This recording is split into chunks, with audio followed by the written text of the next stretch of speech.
Kitchen ক্যাবিনেটের সাথে হেলান দিয়ে পায়ের উপর পা তুলে বসে থাকা মানবটি গা দুলিয়ে হেসে উঠল। ফলের ঝুড়ি থেকে একটা আপেল তুলে তাতে কামড় বসিয়ে বলল, ভয় দেখানো হচ্ছে? ভয় পাওয়া হচ্ছে? একই সুর টেনে বলল শিয়াশা। দর্পণ হো হো করে হেসে উঠল। হাসতে হাসতেই বলল, তোমার উনি প্রচুর ভয় পেয়েছে জিয়া। বলেই সে আবারও হাসতে লাগলো। মেয়েটি পাশে থাকলে তার ভেতরে আনন্দের খরস্রোতা বয়ে যায়। বুকে উত্তাল থাকে না, মস্তিষ্কের নিউরনে চলে না কোনো দুশ্চিন্তা কিংবা কর্মজড়িত কোনো হিংস্রতা। সবসময় মুখে হাসি নামক আকর্ষণীয় এক সৌন্দর্য লেগে থাকে। শিয়াশা আর চোখে তাকালে মুগ্ধ হয় পাতলা উষ্ঠধারের হাসি দেখে। ট্রিম করা চোয়াল জুড়ে সুচালো দাড়িগুলো শ্যামরাঙা মুখশ্রীর আরেক লুকায়িত সৌন্দর্যের কারণ। লোকটার চেহারায় জ্যোতি বদলে যায় সামান্য একটু হাসির কারণে। অথচ এই হাসি তার জন্য এক দুর্লভ ব্যাপার ছিল। কিন্তু এখন কারণে অকারণে প্রায়ই হাসির দেখা মেলে। চায়ের ট্রে হাতে শিয়াশা নির্দিষ্ট কক্ষে ঢুকে। তারপর এখানে আসতে বলল চা নিয়ে। সুন্দর আলিশান বেডরুম একটা। সে অবাক পানে বিছানার হেডবোর্ডের উপর থাকা কিং সাইজের একটা টাঙানো ছবির দিকে তাকিয়ে রইল। 6 ফুট 2 ইঞ্চির এই ব্যক্তির বুকে 5 ফুট 4 ইঞ্চির একটা মেয়ে হাস্যজ্জ্বল মুখে তাকিয়ে আছে। পুরুষটির মুখে আলতো হাসি নিয়ে সযত্নে তাকে এক হাতে আগলে রেখেছে। এটা সেদিনকারই অনুষ্ঠানে তোলা ছবিটি। মুখে প্রগাঢ় হাসি ফুটে উঠল। সে ভুলল না, এটা তাদের বেডরুম। দর্পণ বারান্দায় সে ভুল না হলে এটাই তাদের বেডরুম। দর্পণ বারান্দায় সেও সেখানে চলে গেল। সেখানে ঢুকতে গেলে আরো এক চমক। চিকন চিকন শৈল্পিক কণ্ঠে কেউ হৈ হৈ করে উঠল। সে সব ভরকে যায়। লোহার খাঁচার ভেতরে এক রংচটা পালকে আবৃত প্রাণীটি তাকে দেখে হৈ হৈ করে বলল, শিয়া শিয়া, বউ বউ, বউ বউ, শিয়া বউ। শিয়াশা উচ্ছ্বাসিত হয়ে উঠল। প্রকৃতির সাথে তার সন্ধি বেশি হয় এসব কিছু তাকে খুব টানে। সে তড়িঘড়ি করে চায়ের ট্রেটা দর্পণের সামনে ছোট্ট টেবিলে রেখে ছুটে গেল পাখিটার কাছে। টিয়া পাখি একটা। দর্পণ মৃদু হেসে চায়ের কাপ তুলে নেয় হাতে। শিয়াশা উচ্ছ্বাসিত কণ্ঠে বলল, ওকে কোথায় পেলেন মেজর? কিছুদিন আগে রোয়াংছড়ি গিয়েছিলাম, সেখানকার বাজারে একটা লোক বিক্রি করছিল ওকে। সে ছোট থেকে ওকে লালন পালন করেছে, কথা বলা শিখিয়েছে। টাকার অভাবে বিক্রি করার আর কিছু না থাকায় শখের পাখিটাকেই বিক্রি করে দিচ্ছে। তখন আমি নিয়ে আসলাম। দর্পণ চায়ে চুমুক দিতে দিতে বলল। ওকে আমি নিয়ে যাই? শিয়াশা উচ্ছ্বাসিত কণ্ঠে জিজ্ঞাসা করল। দর্পণের ভ্রু কুঁচকে গেল, মুখের উপর না করে দিল। ওটা তোমার জন্যই, কিন্তু যখন তুমি এখানে চলে আসবে তখন থেকে, ততদিনও আমার ঘরটিকে জনমানবহীন হওয়া থেকে রক্ষা করবে। শিয়াশার মন খারাপ হয়ে গেল। অনুরোধ করে বলল, প্লিজ মেজর, দিন না ওটা আমাকে। ও কি সুন্দর করে কথা বলে। No please. নো। আচ্ছা, 1 সপ্তাহের জন্য দিন। একদিনের জন্যও না। 2 ঘন্টা প্লিজ। মিনি আর মৃন্ময়ীকে দেখিয়ে দিয়ে যাব। নো। দর্পণের তারা কণ্ঠ। শিয়াশা মন খারাপ করে পাখিটিকে আদর করতে লাগলো। পাখিটি নাচানাচি করেই বলে উঠল, বউ ভালো, শিয়া বউ ভালো, শিয়া বউ ভালো। শিয়া খুশিতে খিলখিলিয়ে হেসে উঠল। আমোদিত কণ্ঠে জিজ্ঞাসা করল, ওকে এগুলো কে শিখিয়েছে? আমি। আমি বউ? সিয়া বউ, তর্পণের বউ। দর্পণ মৃদু হেসে বলে। শিয়াশা লাজুক হেসে আবারও মগ্ন হয় পাখিটির সাথে কথা বলতে। শিয়াশার ব্যস্ততার মাঝেই দর্পণ ঘর থেকে একটা কাগজ নিয়ে আসে। শিয়াশার হাত টেনে গোলাকার টেবিলের উপর পাশে বসিয়ে দেয়। নিজেও মুখোমুখি বসে। দর্পণের গম্ভীর মুখ দেখে শিয়াশা ভ্রু নাচায়। কি হয়েছে? দর্পণ গম্ভীর শীতল গলায় বলল। তোমায় কিছু প্রশ্ন করব, সঠিক উত্তর দেবে, ভেবেচিন্তে উত্তর দেবে। হঠাৎ করে দর্পণকে সিরিয়াস গম্ভীর হয়ে যাওয়া শিয়াশা খানিক অবাক হলেও তা পাত্তা না দিয়ে মাথা নেড়ে সায় জানালো। আমাদের সম্পর্কটা নিয়ে তোমার কোনো সংশয় আছে? হুম। যদি কখনো মনে হয় তোমার সিদ্ধান্তটা ভুল ছিল? দর্পণের এমন কথায় শিয়াশার ভ্রু কুঁচকে গেল। নিজেও খানিক গাম্ভীরতা বজায় রেখে বলল, আমি কোনো বাচ্চা নই যে হুট করেই কোনো সিদ্ধান্ত নিয়ে ফেলি কিংবা এমন কিছু করি যেন আমায় পস্তাতে হয়। আর যদি সেটা হয় আপনার ব্যাপারে, তবে আমি বলবো, আপনাকে নিয়ে যখন থেকে ভাবতে শুরু করেছি, মৃত্যু অবধি এই ভাবনা আমার মাঝে থাকবে।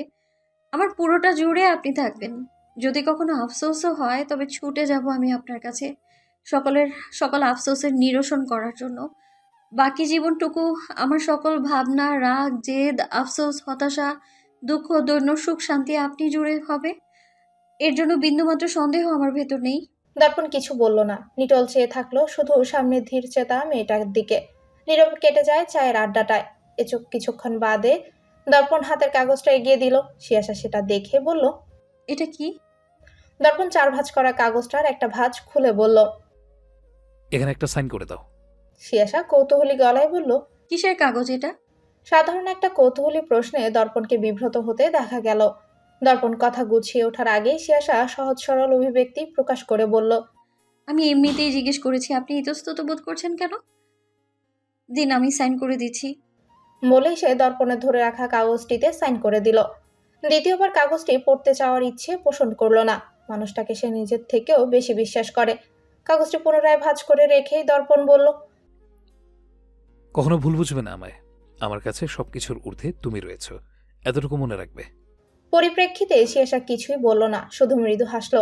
সে দিনের এক প্রহর দুজনে একসাথে কাটালো, একসাথে রান্না করলো, মাঝে মধ্যেই চোখে চোখ পড়ে যাওয়া, কাজের ফাঁকে একে অপরের হাত ছুঁয়ে যাওয়া, বিশাল ইলিশ মাছটা মেয়েটাকে কাটতে না দিয়ে নিজে কাটা, এমন ক্ষুদ্র ক্ষুদ্র যত্ন অনুভূতিগুলো দর্পণ নামক মানবটিকে আরো বিশেষ করে তুলল শিয়াশার কাছে।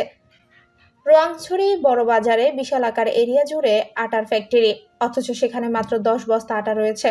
তাতেও পোকা হয়ে গেছে, এতটাই পুরনো। পুরো ফ্যাক্টরিতে 10 বস্তা আটার আড়ালে চলে বিস্তৃত এক সিন্ডিকেটের ড্রাগসের ব্যবসা।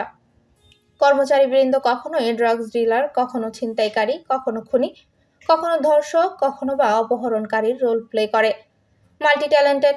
মস্তিষ্কে তখন ব্যর্থতার আন্দোলন করছে।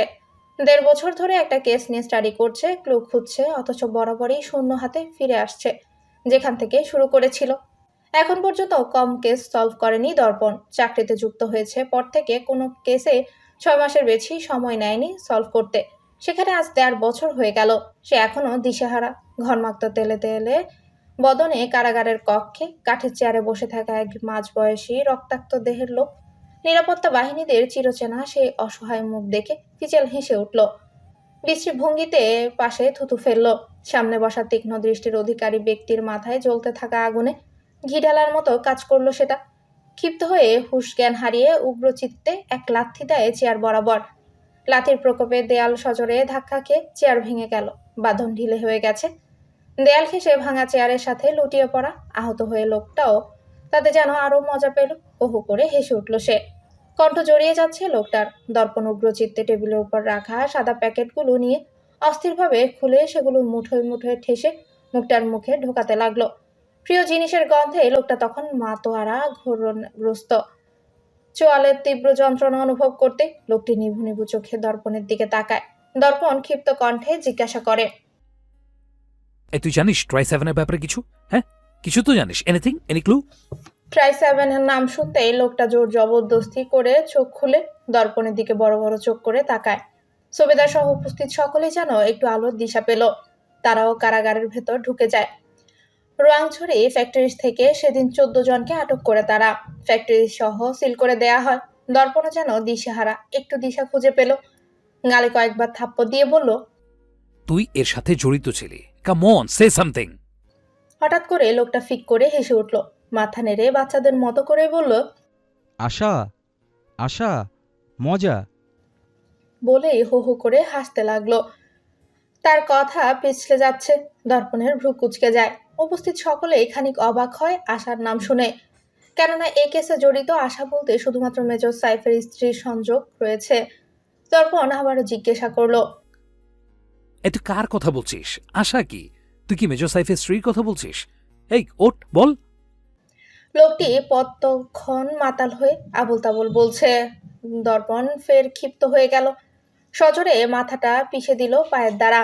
লোকটা আর্তনাদ করলো না, তখনও হাসছে আর বলছে আশা মজা। সে জল ভিজিয়ে তুলেছে খানিক পোশাকে আবৃত দেহটি। হনহনিয়ে বেরিয়ে এলো দর্পণ কারাগারের ওই কক্ষ থেকে। চোখ মুখ থেকে রাগ হিংস্রতা ঠিকরে বের হচ্ছে। পকেট থেকে লাইটার বের করে কাঙ্ক্ষিত নলাকার দণ্ডটির পশ্চাৎভাগ জ্বালিয়ে ওষ্ঠদ্বয়ের মাঝে চেপে অস্থির চিত্তে দুটো ফু দিয়ে নিজেকে শান্ত করার প্রয়াস চালায়। কারাগারের হলরুমে দুবার পায়চারি শেষে ফিল্টারটা ছুঁড়ে মারল। গনগনে গলায় বলল, ওটাকে রিহাবে পাঠানোর ব্যবস্থা করুন। ইমার্জেন্সি ওয়ার্ডে রাখতে বলবেন। সোমবার বিকেল 4টার মাঝে আমি ওটাকে সচল মস্তিষ্কে আমার সামনে দেখতে চাই। Okay sir. আর মিস অদ্রিতা কোথায়? স্যার উনি তো আজ আসেনি। আসেনি মানে? উনি কি কর্তৃপক্ষের কাছ থেকে ছুটির আবেদন করেছিল? দর্পণ উচ্চ স্বরে জিজ্ঞাসা করলো। সুবেদার মৃদু স্বরে বলল, হাউ ইরেসপন্সিবল!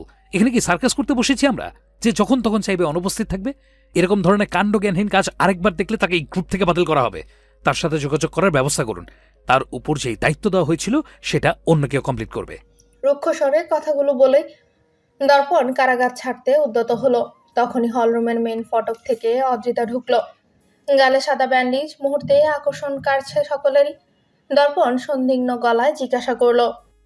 এটা নিশ্চয়ই আমার অর্পিত কোনো কাজের জন্য হয়নি। নির্মল দৃষ্টি ইতস্তত দৃষ্টিতে পরিণত হয়। অজিতা নত মস্তিষ্কেই বলে, No, sir, it was just an accident for my mistake. দর্পণ প্রচুর বিরক্ত বোধ করলো অদ্রিতার জবাবে।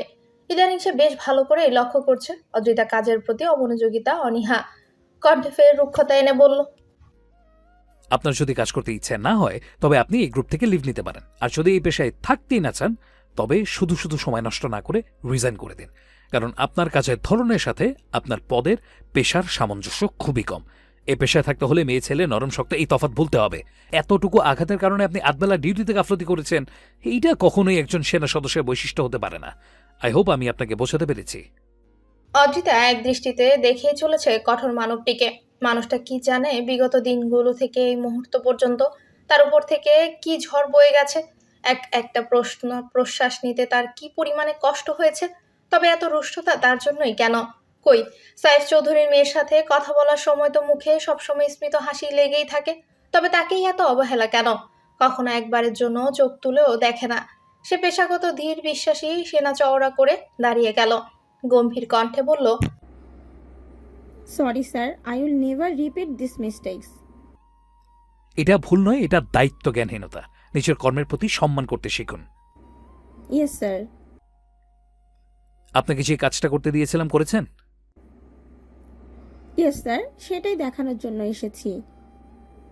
দর্পণ বিরক্তিকর দীর্ঘশ্বাস ফেলে বলল, থ্যাংক গড, কিছু তো হলো আপনার দ্বারা।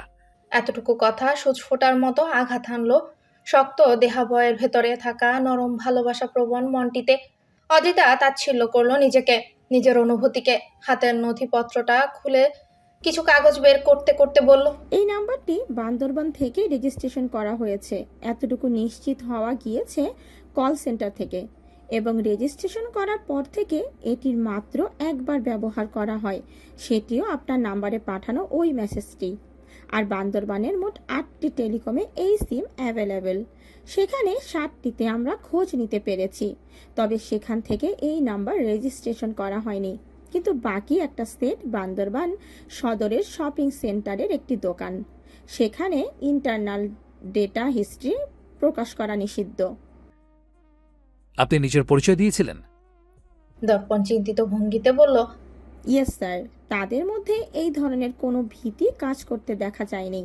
ধারণা করা যায় এর পেছনে ক্ষমতাধর কেউ রয়েছে, নয়তো এতটা দুঃসাহস। দর্পণ বিভ্রান্ত হলো। তার থেকেও ক্ষমতাধর কেউ যদি তাকে সাহায্য করে থাকে, তবে সে নিজেও কেন এই কাজগুলো করছে না? সে নিজেই তো পারত তার ক্ষমতার ব্যবহার করে ওই হামলাটিকে রোধ করতে। তপ্ত শ্বাস ফেলে সে কঠোর চেয়ারে বসে পড়ে। যেটুকু তথ্য পাচ্ছে সেটুকুর শেষেও বড়সড় এক প্রশ্নবোধক চিহ্ন ঝুলে থাকে। সে ঠিক কোন দিক দিয়ে এগোচ্ছে, সেটা কি আদৌ সঠিক পথ? হাতের ফাইল ঘাঁটতে ঘাঁটতে সুবেদার বলল, আশা আহমেদের মৃত্যু নিয়ে দর্পণ প্রথম থেকে বিভ্রমে ছিল। কেননা তার জানা মতে আশা আহমেদের মৃত্যু স্বাভাবিক ছিল না। তবে এটা এখনই প্রকাশ করলো না সে। প্রমাণ ব্যতীত পুরোভাষা কোনো কথাই সে বিশ্বাসী নয়। সুবেদারের কথার প্রেক্ষিতে বলল, আপনি ঠিক বলেছেন সুবেদার, তবে ঠান্ডা লোহায় হাতুড়ি না পিটিয়ে গরম লোহায় পেটালে সেটা বেশি ফলপ্রসূ হবে। আপনি বুঝতে পারছেন তো আমি কি বলছি? দর্পণের সূক্ষ্ম দিক নির্দেশনা সুবেদার সহ দিলজার সহজেই বুঝে নিল। তারা মাথা নেড়ে বলল, আগামী 1 সপ্তাহের মধ্যে আশা করি সেটা আমরা জোগাড় করে ফেলবো স্যার। গুড, তবে ওটা আমাদের জন্য এক খাজানা স্বরূপ। হয়তো এবার এই কেসের গতিবিধি এখন বাড়াবে। খেয়াল রাখবেন ফসকে না যায়। কারাগারের এক কিনারায় রক্তাক্ত দেহে পড়ে থাকা ব্যক্তির দিকে আঙ্গুল তাক করে বলল দর্পণ। বাহারি আলোকসজ্জায় সজ্জিত আলিশান শপিং মলটি। নির্দিষ্ট দোকানটিতে ঢুকেই দর্পণ তার আইডি কার্ড দেখালো। সহকারী কর্মচারী সকলের কর্মরোধ হলো, কেননা ইতিমধ্যেই দোকানটিতে অস্ত্রধারী সেনা কর্মকর্তাদের দ্বারা পরিপূর্ণ হয়ে গেছে। তার মধ্যে একজন কর্মচারী এগিয়ে আসলে দর্পণ তীক্ষ্ণ গনগনে বুলি ছুড়ে দেয়। আপনাদের মালিকের সাথে দেখা করতে চাই। Within 10 minutes I want him here. Sir সে এখন সদর থেকে অনেকটা দূরে, 10 মিনিটের মাঝে পৌঁছানো অসম্ভব। আমাদের কার্যক্রমে বাধা হওয়া মানে সাসপেক্ট হিসেবে নাম লেখানো, আর আমাদের সাসপেক্টের তালিকায় উঠলে বংশ নিরুদ্দেশ হয়ে যায় তার। তাতে যত শুদ্ধ পুরুষই হোক না কেন, সিদ্ধান্ত আপনাদের। আমরা চাইলে কথোপকথনের মাঝে এই সাক্ষাৎকারটি সীমাবদ্ধ রাখতে পারি। দর্পণের স্ট্রেট কাট কথার পরিপ্রেক্ষিতে সকলেই চুপচাপ ফোন কানে তুলল। 15 মিনিটের মাঝে 108 ঊর্ধ্ব এক বয়স্ক লোক হাজির হয়। দর্পণ হাতের কাগজটি মেলে তাকে সরাসরি বলে, I need every information about this number. আমাদের তথ্য অনুযায়ী এই নাম্বার এখান থেকে রেজিস্ট্রেশন করা হয়। বয়স্ক লোকটাকে চিন্তিত হতে দেখা গেল, তবুও মুখে তার শীতলতা ছেয়ে আছে। সে নরম কণ্ঠে এক দুর্বার কথা বলল, যা রীতিমতো দর্পণকে অবাক করে দেয়। সরি স্যার, এই বিষয়ে আমরা আপনাকে কোনো রকম সাহায্য করতে পারবো না। আপনার যা করার আপনি করতে পারেন। সত্যি, দর্পণ তার ক্ষমতার ব্যবহার করলো, কিন্তু ফলাফল শূন্য। উপর মহল থেকে এক অলিখিত নিষেধাজ্ঞা জারি করা হয়, যার ফলে দর্পণ সেখানেও ব্যর্থ হয়। তবে দর্পণকে অবাক করে সেই যে পজিশনে রয়েছে সেখানে এই ক্ষেত্রে নিজের ক্ষমতার ব্যবহার করাও হাস্যকর ব্যাপার। তার চেয়ে অবাক হয়েছে এই সামান্য একটা বিষয় নিয়ে উপরমহল থেকে কেন নিষেধাজ্ঞা জারি করা হবে। তবে কি সে ভুল জায়গায় ছোটাছুটি করছে? সর্বশেষ আরও একবার প্রশ্নবোধক চিহ্ন ঝুলে রইল ট্রাই 7 নামক অসমাপ্ত কেসটার উপর। ক্লাস অবসন্ন দেহে নিজের ফ্ল্যাটের দরজার সামনে এসে দাঁড়ালে দর্পণ থামে। হাতে চাবির রিংটা সাদা আঙুলে ঢুকানো, চোখ আটকে গোল্ডেন প্লেটের উপর খোদাই করা জলজল করতে থাকা একটা নাম, সিয়ারপন। এক ছটা প্রশান্তির হাওয়া বয়ে গেল কাঠখোট্টা দেহাবয়ে। মুখে মৃদু হাসি নিয়ে ঘরে ঢুকতেই তার কপাল কুঁচকে যায়। পুরো ঘরে আলো জ্বলছে, মৃদু সুতীক্ষ্ণ সুগন্ধ নাকে এসে বাড়ি খায়। তৎক্ষণাৎ কানে আসে শৈল্পিক চিকন কণ্ঠস্বরে হৈ হৈ করে উঠল, বউ বউ, শিয়া ভালো ভালো। শিয়া দর্পণের হাসি প্রগাঢ় হয়, গায়ের পোশাক খুলতে খুলতে বলে, সিয়াকে এখনো মনে আছে তোমার? সিয়া তো নেই এখানে। পাখিরা আবারও হৈ হৈ করে উঠল। দর্পণ মিথ্যে, খারাপ খারাপ, দর্পণ খারাপ, দর্পণ মিথ্যে। দর্পণের ভ্রু কুঁচকে গেল। ড্রয়িং রুমে ঝুলতে থাকা খাঁচার কাছে হেঁটে গেল, শানিত কণ্ঠে বলল, আমি মিথ্যে বলছি না, তুমি খারাপ কেন বলছো? দর্পণ খারাপ, দর্পণ খারাপ, মিথ্যে মিথ্যে। ফের এমন বলে পাখিটি চিৎকার করতে লাগলো। দর্পণ কিছু বলতে যাবে তার আগেই চোখে পড়ে পাখিটির খাঁচায় আধ খাওয়া কলা দেখে। সে তো কলা দেয়নি, সকালে একবার পাখিদের খাবার খাইয়ে বাটিতে সেই খাবার দিয়ে গেছিল। তবে এটা কে দিল? সে পাখিটির দিকে তাকিয়ে জিজ্ঞাসা করলো। সিয়া এসেছিল? পাখিটি নাচানাচি করে উঠল। শিয়াশার নাম শুনতেই, শিয়া বউ, শিয়া ভালো ভালো বউ। দর্পণ আর কোনো কথাই বলল না, চোখ ঘুরিয়ে ঘরের সব জায়গায় দেখতে লাগলো। সোফার উপরে থাকা এলোমেলো বস্তু নেই, টি টেবিলের উপর আধ খাওয়া খাবারগুলোও নেই। পুরো ঘর একদম টিপটাপ। সে হেঁটে নিজের বেডরুমে ঢুকে লন্ড্রি বাস্কেটে রাখা আধোয়া বস্ত্রগুলো ধুয়ে সেগুলো বারান্দায় মেলে দেওয়া, বিছানা গুছিয়ে রাখা। বারান্দায় গাছগুলোতে পানি দেওয়ার ফলে সতেজতায় ঘাড় উঁচু করে আছে শাখা প্রশাখাগুলো। অষ্টপটে স্মিত হাসি ফুটে উঠল। শিয়া এসেছিল হয়তো, তার কাছে ঘরের এক্সট্রা চাবি আছে। মস্তিষ্কে চলা দূরদর্শ চিন্তারা বিভ্রান্তি করা বুকের ভেতরে প্রবাহমান ভালোবাসার কাছে হার মানে। মস্তিষ্ক হালকা হয়ে যেতে দর্পণ ফুরফুরে মেজাজে গোসলে ঢুকে বাইরে খেতে যাবে। খেয়ে আসতে পারত, তবে এই ঘার্মাযুক্ত শরীরে খাবার তার মুখরোচক হবে না। একবার ফ্রেশ হয়ে খাবার খেলে একটু স্বস্তি পাওয়া যাবে। গোসল করে বের হয়ে সোফার উপরে রাখা ট্রাউজার আর টি শার্ট পরে নেয়। এটাও মেয়েটা গুছিয়ে রেখে গেছে। বের হতে নিলে পাখিটি আবার হৈ হৈ করে উঠল, শিয়া শিয়া বউ, রান্না রান্না। দর্পণ অবাক হয়ে বলল, তুমি রান্নাও বলতে পারো? এটা তো আমি তোমায় শিখাইনি, আগে থেকেই পারতে। পাখিটি হয়তো মনে মনে কয়েক দফা বকলো দর্পণকে। যেটা বলতে পেরেছে সেটা নিয়ে শুক্রিয়া করো ভাই, ইতিহাস কেন টানতে যাও? সে আবারও চেঁচিয়ে বলতে লাগলো, শিয়া বউ ভালো, শিয়া ভালো, রান্না রান্না। হয়েছে হয়েছে, আর বলতে হবে না। তোমায় কতদিন ধরে এনেছি, রোজ আমি খাবার দিই, কথা শিখাই, অথচ একদিনও বললে না আমি ভালো। আর সিয়া একদিন দুদিন এসেছে, তাতেই তুমি তার জয়গান শুরু করেছো। হ্যাঁ, সব দুনিয়া। দর্পণ খারাপ, দর্পণ খারাপ। পাখিটির ফের চিৎকারে দর্পণ মাথা নেড়ে রান্নাঘরে ঢুকলো। গন্ধে মৌ মৌ করছে। সে একে একে ঢাকটা তুলল। ভাত, সবজি, ইলিশ মাছ ভুনা, গরুর মাংস ভুনা, সাথে আচারের কোটার নিচে এক চিরকুট। মেজর ফ্রিজে লাল বক্সের রুটি বেলে টিস্যুর ভেতর রাখা আছে।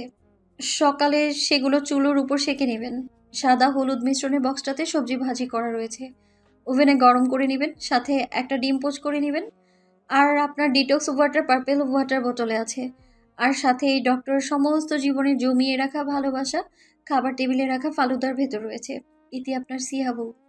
দর্পণ একবার দুবার পাঁচবার পড়ল চিরকুটটি, সাথে অভিব্যক্তিহীন দৃষ্টি সামনের লোভনীয় খাবারগুলোর দিকে। এক একটা স্বল্প মশলায় দারুণ স্বাদের হেলদি খাবার।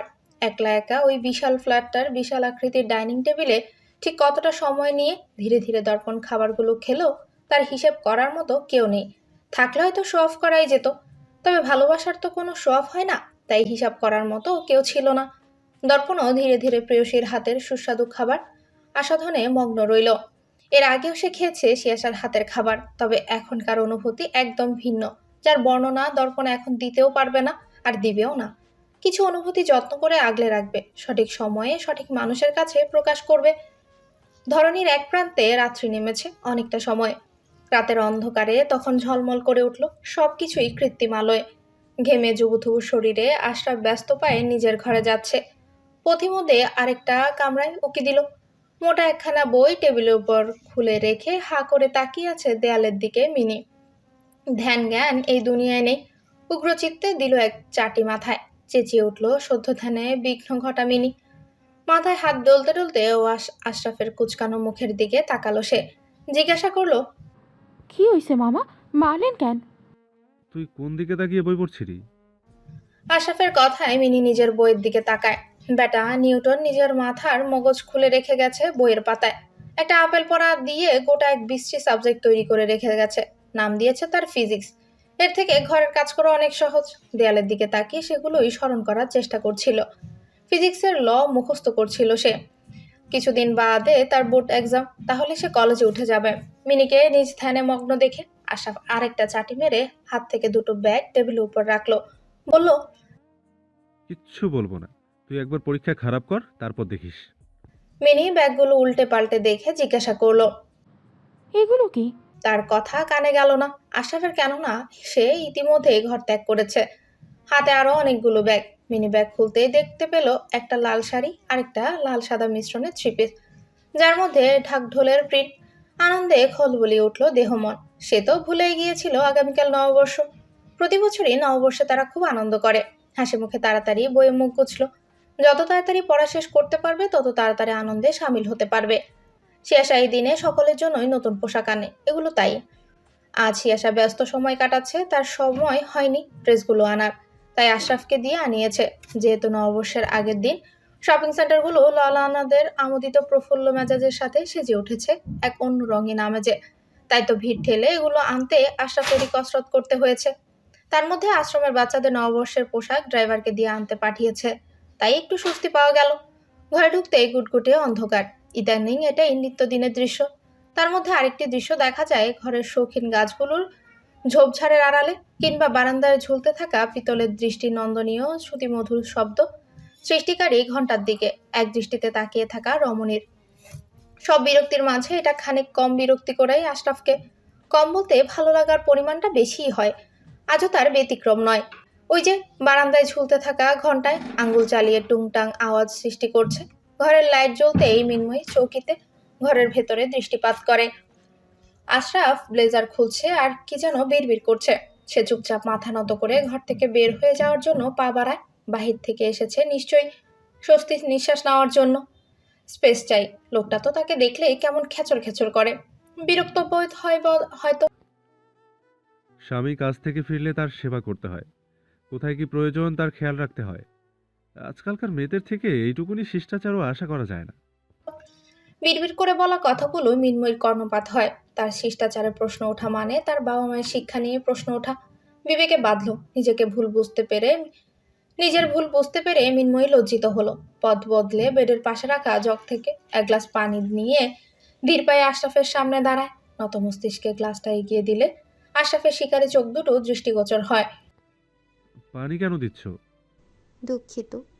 মিনমিনে কণ্ঠে বলা কথাটা আশরাফের ভ্রু কুঁচকে যায়। জিজ্ঞাসা করে, কিসের জন্য? তৎক্ষণাৎ জবাব দিতে পারল না মিন্ময়। কিছুক্ষণ পর বলল, আপনার অনেক কষ্ট হয়ে গিয়েছে কাজ করতে। আমার উচিত ছিল আপনার খেয়াল রাখা, তাই দুঃখিত। আশরাফ ভ্রুকুটি এক হয়ে গেল, তীক্ষ্ণ কণ্ঠে বলল, সেটা আমি বলার পরে তোমার মনে হলো? দুঃখিত। তোমার এই বারবার অভার ভদ্রতা দেখিয়ে দুঃখিত বলা দিয়ে আমি কি করব? যা অভদ্রতা দেখানোর তা তো আগেই দিয়েছো। মিন্ময়ী চুপচাপ নত মস্তিষ্কে গলধকরণ করছে আশরাফের কথা। লজ্জিত চোখ তুলে আশরাফের দিকে তাকিয়ে জিজ্ঞাসা করলো, কি করতে হবে বলুন, আমি করে দিচ্ছি। খাবার টেবিলে খাবার দেবো এখন? খিদে পেয়েছে নিশ্চয়ই। না, খিদে পাইনি। শার্টটা খুলো। আশরাফ শটান হয়ে দাঁড়িয়ে বলল, নিহাতি বিলাসিতা, তবুও মিন্ময়ীর চিন্তার বিষয় এটা নয়। এই মুহূর্তে বাবা মায়ের দেয়া শিক্ষার উপরে প্রশ্ন উঠতে দেয়া যাবে না, এটাই মূল লক্ষ্য। মিন্ময়ী তৎক্ষণাৎ শার্ট খুলতে উদ্যত হলো। ইনকো খুলতেই সে চিন্তিত হলো, কেননা হলো বেড়ালার কাছে নেংটি ইঁদুর ছানার উচ্চতা সংশয় সৃষ্টি করছে। মিন্ময়ী অসহায় বোধ করলো। অল্প একটু দূরত্ব যে চঞ্চল পায়ে বিছানায় উঠে গেল। আশরাফের থেকেও এক হাত লম্বা হয়ে গেছে এখন সে। হাসি মুখে আশরাফকে হাত নেড়ে নেড়ে কাছে ডাকলো, এখানে আসুন, আমি খুলে দিচ্ছি। বোকাশোকার ট্যাগ পাওয়া মেয়েটার এত বুদ্ধি তারা আশরাফের সহ্য হলো না। তারা কণ্ঠেই বলল, পারবো না। তাহলে আমি শার্ট খুলবো কি করে? আপনি অনেক লম্বা আমার থেকে। এখানে এসো। মিন্ময়ী ভ্রুকুচকে আশরাফের কাছে এগিয়ে গেল, শাড়ির আড়ালে নগ্ন কোমরে রুক্ষ হাত ছুঁয়ে গেল। প্রতিক্রিয়া দেখানোর সুযোগ না দিয়ে সরু কোমর আঁকড়ে উচ্চতায় নিজের সমান করে ফেললো মেয়েটাকে। লোকটা সবসময় চিপকে থাকে, নিজের অস্থিরতা অকপটে হজম করে নিল মিন্ময়ী। দেখা যাবে সেখানেও লোকটি নিজের অপমান খুঁজে নিয়েছে, শাস্তির বদলে দিবে অসহনীয় অনুভূতির জোগান। কম্পিত হাতে টাই খুলতে লাগলো। নিগুড় দৃষ্টি যে তাকে খুঁটে খুঁটে দেখছে, সে আভাস তখন ভেসে বেড়াচ্ছে প্রতিটি সারা প্রধানকারী স্নায়ুতে। উষ্ণ নিঃশ্বাসে মুখে আছড়ে পড়ল। শীতল কণ্ঠে জিজ্ঞাসা করলো, এখনো আমায় অপমান করো? মিন্ময়ীর হাত থামে, ঘন ঘন মাথা নেড়ে বলল, না। বুড়ো বলো? না। আমায় অবজ্ঞা করো? না। আমায় ভয় পাও? না। আমার স্পর্শে অস্বস্তি হয়? না। আমায় ভালো লাগে? অনর্গল জবাব দিতে থাকায় সে ফ্লো থেকে যায় মিন্ময়ীর মধ্যে। এবারও তাল মিলিয়ে বলল, না। কি বললে? হঠাৎই আশরাফের রাগী কণ্ঠে মিন্ময়ী সচকিত হয়। ঘন ঘন নেতিবাচক মাথা নেড়ে বলল, ভুলে বলেছি, ভুলে বলেছি। আশরাফ তীক্ষ্ণ দৃষ্টিতে তাকিয়ে আবারও জিজ্ঞাসা করলো। ভালো লাগে? মিন্ময়ী মাথা নাড়ে, তার ভালো লাগে, এছাড়া আর তার কাছে কোনো উপায় নেই, নয়তো এই মুহূর্তে এই হুলো বেড়াল তাকে চিবিয়ে খাবে। প্রমাণ করো। মিন্ময়ী ভরকে যায়, এটা আবার কিভাবে প্রমাণ করবে? কিভাবে? শার্টের অর্ধেক বোতাম তখন খোলা হয়ে গেছে, বাকিগুলো নিজস্ব উচ্চতায় মিন্ময়ী খুলতে পারবে। কিভাবে প্রশ্নের জবাব আসলো না দেখে চোখে চোখে চোখ পড়তেই পুরো ওষ্ঠদয় ছুঁয়ে গেল। সরু সোচালো নাক, ভ্রুযুগলের মাঝ বরাবর জায়গাটুকু, রুগ্ন গাল দুটো, থুতনিতে সহ সর্বশেষ এবং সর্বোৎকৃষ্ট নরম জায়গাটুকু। কাঁধে রাখা হাত দুটো সবেগে আঁকড়ে ধরলো সুতোর বুননে তৈরি কাপড়। বদন তিত্তির করে কাঁপছে মিন্ময়ীর। সব আবেগকে বুড়ো আঙ্গুল দেখি আশরাফ হুট করেই ছেড়ে দিল মেলি দেহটিকে। তিরিক্ষ কণ্ঠে বলল, লায়ার ইঁদুর ছানা, বারবার নিজের করা আচরণে আমায় বুঝিয়ে দাও আমার স্পর্শে তোমার অস্বস্তি হয়। আমার সামনে মিথ্যা বলো। সাহসী। কখন যে তোমার এই অতিরিক্ত সাহসিকতা তোমার উপরে ভারী পড়বে তা টেরও পাবে না। ঘরমক্ত শার্টটি ঝিমিয়ে পড়া মেয়েটার মুখের উপর ছুঁড়ে মেরে গটগট করে ওয়াশরুমে ঢুকে গেল আশরাফ। ঝিমিয়ে পড়া মেয়েটি তখন ঘোর চিন্তাগ্রস্ত। কিভাবে তারা লোকটিকে বিশ্বাস করাবে তার আর অস্বস্তি হয় না আশরাফের স্পর্শে? কোমরে তোয়ালে পেঁচিয়ে মাথা মুছতে মুছতে বের হলো আশরাফ। থমথমে মুখেই বলল, পার্পেল কালারের ব্যাগ দুটো খুলো। মিন্ময়ী চুপচাপ বিছানার উপর রাখা ব্যাগগুলো থেকে পার্পেল কালারের ব্যাগ দুটো খুলল। 3টে জামদানি শাড়ি, লাল, বাসন্তী ও মেরুন রঙের। আরেকটা ব্যাগে জুয়েলারি, গলার, হাতের, কানের অলংকার, সবগুলোই স্বর্ণের। সেগুলো বের করে ফের আগের মতো চুপ করে বসে রইল মিন্ময়ী। সেটা দেখতেই আশরাফ তেতে উঠল, খোঁচা দিয়ে বলল, ও, আমি বুড়ো বলে আমার দেয়া কোনো কিছু ছুঁয়েও দেখবে না, তাই না? মিন্ময়ী বেতৃষ্ণা ভরা দৃষ্টিতে তাকালো স্বামীর দিকে। লম্বা বলিষ্ঠ দেহের অধিকারী পুরুষ, এক সুদর্শন পুরুষ সে। তবে তাদের বয়সের পার্থক্য হিসেব করলে অনেকটাই তফাৎ পাওয়া যায়। বিয়ের দিনের বিকৃত রুচির সম্মুখীন বাবা মায়ের বিধ্বস্ত অবস্থা, সেই জেদ ধরেই কোনো কিছু না ভেবে সেদিন বলে ফেলেছিল অভিশপ্ত সেই শব্দটা, যার খোঁচা আর শাস্তি বিয়ের দিন থেকে এখন পর্যন্ত দিয়েই যাচ্ছে সে। সে কি জানতো নাকি এগুলো আশরাফ দিয়েছে? মনি সকালে বলে গিয়েছে নতুন পোশাক আনবে, তাই তো সে ভেবেছিল। তবে স্বামী নামক মানুষটার থেকে প্রথম কিছু পেয়ে তার ভালোই লাগছে। বুকের ভেতর সুখ সুখ অনুভব হয়।